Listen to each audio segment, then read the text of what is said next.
मते लगे जमीक आप कहले दीर्घ 10 वर्ष धरी आपण ओडिशार पानी पवन सहित जड़ित होते रिपोर्टिंग भी करुले ओडिशार मौलिक समस्या गुड़ाक देखी आपण आ गोटे कथा उल्लेख कले वैचारिक आंदोलन से जिते कि आपण संघ सहित जदि जड़ित होते राष्ट्रीय स्वयंसेवक संघर जड़े स्वयंसेवक आपको आंदोलन भाव ही नहीं पार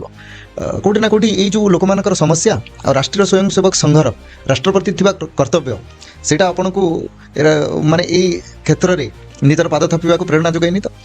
देखो राष्ट्रीय स्वयंसेवक संघ माने भारत नहीं विश्व एकमात्र संगठन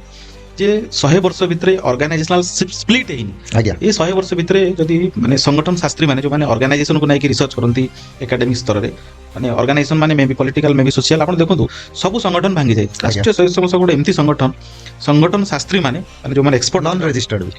सी तो अनदर पार्ट मो कहता जे राष्ट्रीय स्वयंसेवक संघ गोटे एभली संगठन जे 100 वर्ष लानी ना तार वैचारिक जो लक्ष्य थिला तार वैचारिक भित्तिभूमि थिला आज पर्यंत अपरिवर्तित रही एक 2 नंबर कथा संगठन टा आज पर्यंत गोटे स्प्लिट है विश्व में बहुत बड़ बड़ संगठन भांगी जाइछन्ति ये दुईटा कथार आप अनुमान करेंगे जे राष्ट्रीय स्वयंसेवक संघर गंभीर्यता केते एवं तांकर कार्य पद्धति एवं मु नहीं जमी केवल मु नुहे आहरी बहुत लोक राष्ट्रीय स्वयंसेवक संघ जड़ित अच्छा भारत वर्ष राजनीति में सबुठारु बड़ सांस्कृतिक और सोशल ऑर्गेनाइजेशन होची आरएसएस